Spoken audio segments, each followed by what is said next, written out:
Hello everyone, welcome to study extraordinary.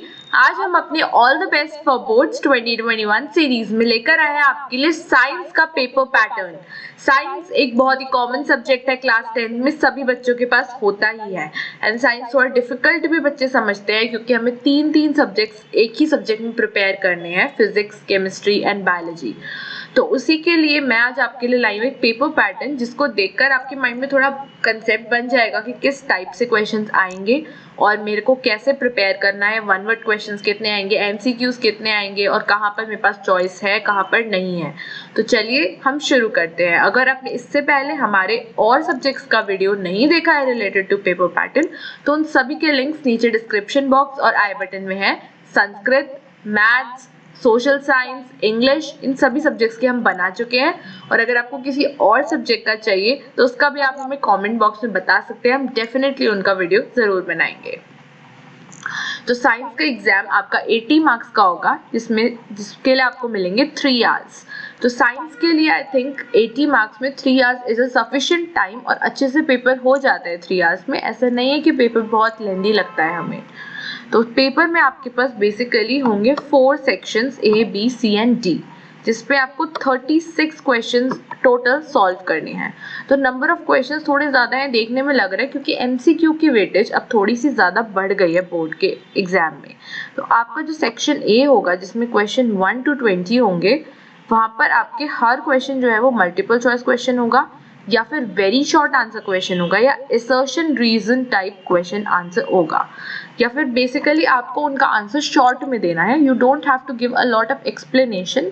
1 mark का आपको answer लिखना है। तो बेसिकली अगर आपको कुछ भी दिया गया तो वर्ड टू वर्ड करेक्ट आपका आंसर होना चाहिए। तो ये जो क्वेश्चंस है हमारे पास MCQ क्वेश्चंस, तो हम सबको पता ही है कि हमें 4 ऑप्शंस दिए होते हैं, उसमें से हमें एक ऑप्शन चूज करना होता है जो करेक्ट आंसर होता है।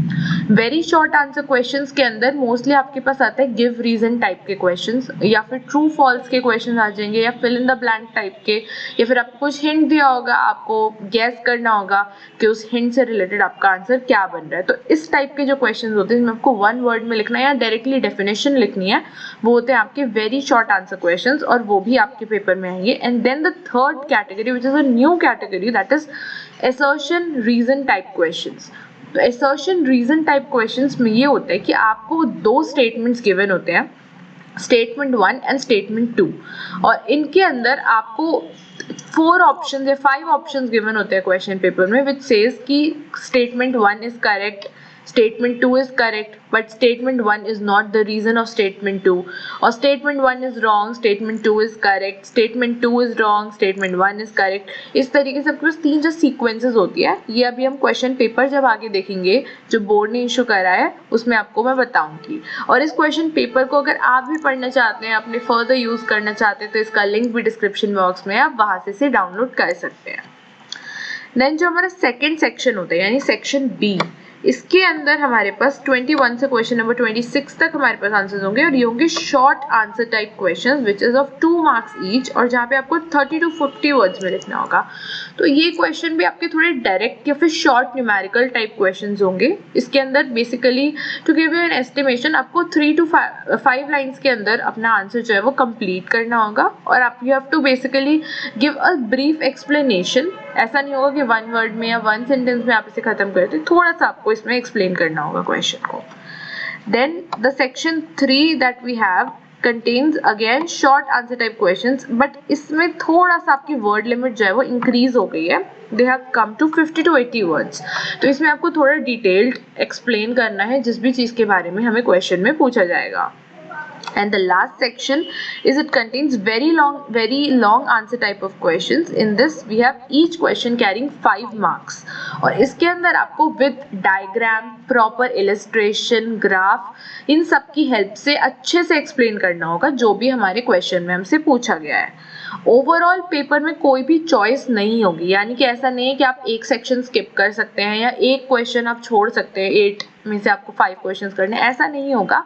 बट हाँ, कुछ क्वेश्चंस में आपको इंटरनल चॉइसेस गिवन होंगी। इंटरनल चॉइसेस मींस कि जैसे आपके पास क्वेश्चन नंबर 2 है, तो क्वेश्चन नंबर 2 में आपके पास 2 पार्ट्स होंगे और आपको उन दोनों पार्ट में से कोई एक पार्ट करना होगा।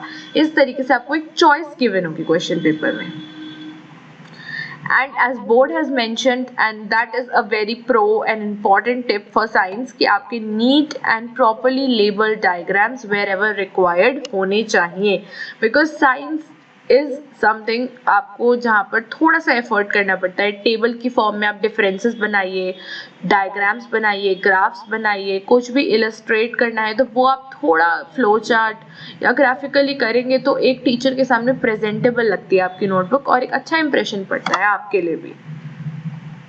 तो चलिए क्वेश्चन पेपर एक बार हम देखते हैं. तो यहाँ पे सेक्शन ए जैसे है, जब देखिए इंटरनल चॉइस क्या होता है, ये फर्स्ट क्वेश्चन में इन्होंने हमें इंटरनल चॉइस दिया है.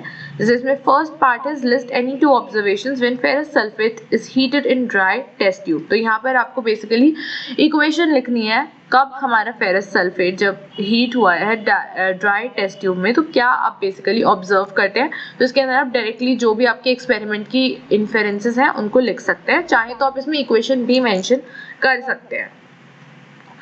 And in the second one again और में जो आपके पास ऑप्शन है, यानी कि आपको या तो फर्स्ट पार्ट करना है फेरस सल्फेट वाला या फिर आपको हाइड्रोक्लोरिक एसिड से रिलेटेड जो पोर्शन दे रखा है नेक्स्ट क्वेश्चन वो करना है. इन दोनों में से आपको कोई एक ही क्वेश्चन करना है. इस तरीके से when we come to the third question, यहाँ पे आपको दे रखा है इस टाइम मल्टीपल चॉइस क्वेश्चन आ गया आपका, जिसको आप देख सकते हैं.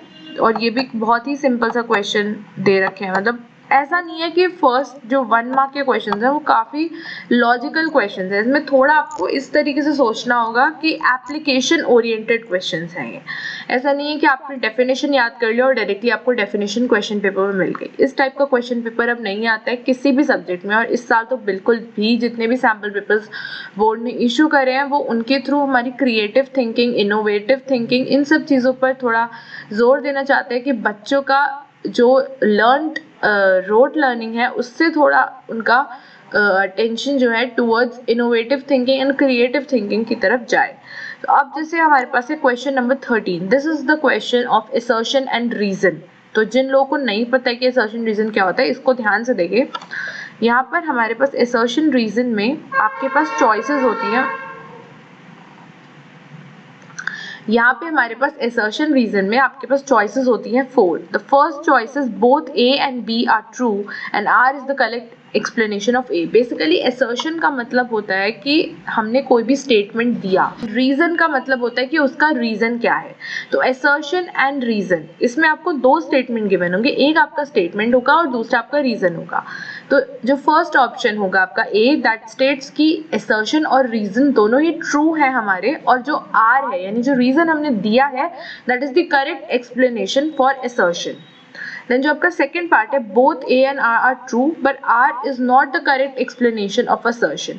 तो इस पे आपके पास जो हमने दोनों statements दिए हैं वो तो true है, but ऐसा नहीं है कि जो A statement है, पहला statement है, वो सेकेंड की वजह से हो रहा है.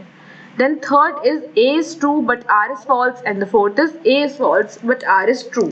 तो ये चार ऑप्शंस आपको क्वेश्चन पेपर में गिवन है. इनमें से आपको ये स्टेटमेंट पढ़कर बताना है कि इज दिस ट्रू और नॉट. ओके. असर्शन रीजन में मतलब बेसिकली अगर आप क्वेश्चन पेपर देखो तो आपको हर टाइप के क्वेश्चन में एक इंटरनल चॉइस मिलेगी. तो यहाँ पे असर्शन रीजन में भी क्वेश्चन नंबर 15 में आपको एक उन्होंने चॉइस दे रखी है. Then we come to the case study type of questions. अब इसमें क्या है कि आपको एक स्मॉल सा एक्सट्रैक्ट टाइप ऑफ चीज़ दे देंगे. जैसे आपके इंग्लिश में लिटरेचर में से एक्सट्रैक्ट आता है, यहाँ पर बेसिकली एक सिंपल सा आपको 4-5 लाइन्स गिवन होंगी related to some topic, and then उन्होंने आपसे उससे रिलेटेड 4 क्वेश्चंस पूछे हैं. तो इन 4 क्वेश्चंस को आपको आंसर, 5 क्वेश्चंस उन्होंने पूछे हैं, आपको आंसर 4 करने हैं. अगेन यहाँ पे बहुत चॉइस है. तो ओवरऑल मैं ये कहना चाहती हूँ कि पेपर में आपके पास भरपूर चॉइस है. तो ऐसा ना करें कि हम अब ये सोचे कि बस 3 महीने बचे, हम नहीं पढ़ पाएंगे, हम अच्छा स्कोर नहीं कर पाएंगे. ऐसा बिल्कुल भी नहीं है. पेपर में बहुत ज़्यादा चॉइस है और आप बहुत अच्छे से स्कोर कर सकते हैं. अगर आपका कोई टॉपिक वीक भी है तो you get a chance to skip that question and आप जा सकते हैं जो इंटरनल चॉइस में दूसरा क्वेश्चन है उसके लिए. जैसे एक ग्राफिकल क्वेश्चन हमें यहाँ पर गिवन है. तो ये सब चीजें थोड़ी केस स्टडी बेस्ड क्वेश्चन में आपको थोड़ा सोच समझ के आंसर करना होगा. ऐसा नहीं है कि आप डायरेक्टली कुछ भी जो याद करके आए हैं, डायरेक्टली जो एनसीईआरटी के डायरेक्ट क्वेश्चंस हैं वो नहीं आएंगे इन सब क्वेश्चन में. इनमें आपको थोड़ा अपना लॉजिक का, अपनी समझ का यूज करना होगा. बहुत स्ट्रेट फॉरवर्ड क्वेश्चन नहीं है ये. Then we come to the next part and see 2 marks and 3 marks के जो हमारे क्वेश्चन हैं, जब हमारे ये एक्सट्रैक्ट या केस स्टडी बेस्ड क्वेश्चन होते हैं, तो सेक्शन डी में हम जब आते हैं, यहाँ पर भी आपको इंटरनल चॉइसेस प्रोवाइडेड हैं डिफरेंट क्वेश्चन में। आप 21 क्वेश्चन में देख सकते हैं, 23 क्वेश्चन में देख सकते हैं, बट ये क्वेश्चंस थोड़े आपके डायरेक्ट टाइप के क्वेश्चन हैं, या तो शॉर्ट न्यूमेरिकल होगा या फिर बहुत डायरेक्ट या सिंपल सा प्रूफ टाइप के क्वेश्चन है, वो आपके आएंगे 2 मार्क्स में। Then coming to 3 marks, 3 marks में डेफिनेटली आपके पास न्यूमेरिकल होगा ही होगा, जैसा you can see here also, यहाँ पर अगर आपको एक न्यूमेरिकल गिवन है तो न्यूमेरिकल जरूर होगा और एक एनालिसिस क्वेश्चन जरूर आते हैं। तो आप जैसे केमिस्ट्री में आपका जो चैप्टर है जिसमें आपको डिफरेंट एलिमेंट्स के बारे में बता रखा है क्वेश्चन नंबर 31 में, तो आपको आंसर करने हैं, 2-3 पार्ट्स आपको वहाँ पे गिवन है। तो एक एनालिटिकल अप्रोच बेस्ड क्वेश्चन जो है वो आपके 2 या 3 मार्क्स के क्वेश्चन में आएंगे। इसमें न्यूमेरिकल भी डेफिनेटली होगा, फिजिक्स का भी होगा, केमिस्ट्री का भी होगा, तो इसलिए न्यूमेरिकल पे भी थोड़ा ध्यान दें। ओवरऑल मैंने बोर्ड का पेपर जो भी ये सैम्पल पेपर एनालाइज करा है, इसमें मैंने यही देखा है कि 35 to 40% questions numerical and application oriented ही हैं। तो इसलिए हमें अपनी समझ को अच्छा करना होगा बोर्ड एग्जाम में अच्छा स्कोर करने के लिए। देन सेक्शन डी है हमारे लॉन्ग आंसर टाइप क्वेश्चंस, और इसमें आपको आप देख सकते हो कि फिजिक्स में एक न्यूमेरिकल बेस्ड क्वेश्चन भी दे रखा है, उससे रिलेटेड थोड़ा आपसे एक्सप्लेनेशन भी मांगा है, 3-4 पार्ट्स में क्वेश्चन डिवाइडेड है, या फिर आपको डायरेक्टली एक लॉन्ग एक्सप्लेनेशन देने के लिए बोला है, like in biology question which is given question number 35, तो वो भी आप इस एक्सपेक्ट कर सकते हो लॉन्ग आंसर्स में कि आपसे या तो डायरेक्टली बहुत बड़ा पूरा प्रोसेस एक्सप्लेन करने के लिए कहा जाएगा, या फिर आपका हो सकता है कि ये ऐसे पार्ट्स में डिवाइडेड क्वेश्चन हो। अगेन इंटरनल चॉइस इसमें भी मिलेगी आपको, तो ऐसा नहीं है कि आपको बहुत ज़्यादा, अगर आप जो टॉपिक आपका वीक है अगर आप उस पर थोड़ा कम भी ध्यान देंगे तब भी आप अच्छे मार्क्स ला सकते हैं। बट इंटरनल चॉइस में मैं बच्चों को यही सजेस्ट करूंगी जो उनको अच्छे से आता है वही चूज करे, ये ना सोचे कि दूसरा क्वेश्चन तो इजी है तो मैं ये कर लूँ, ऐसा नहीं है। जो आपको आता होगा वही ज़्यादा इजी रहेगा आपको भी लिखने और समझने के लिए। तो बिल्कुल भी ऐसा मत सोचे कि ये चैप्टर स्कोरिंग है या ये चैप्टर इजी था तो इस चैप्टर का क्वेश्चन हमें करना है, ऐसा बिल्कुल भी नहीं है। जो आपको अच्छे से आता है आप उसका क्वेश्चन कीजिए। सो विद दिस, अगर आपको ये वीडियो पसंद आए तो इसको लाइक करिएगा, अपने फ्रेंड्स के साथ शेयर करिएगा और स्टडी एक्स्ट्राऑर्डिनरी को सब्सक्राइब करिएगा। See you soon in our next video, bye.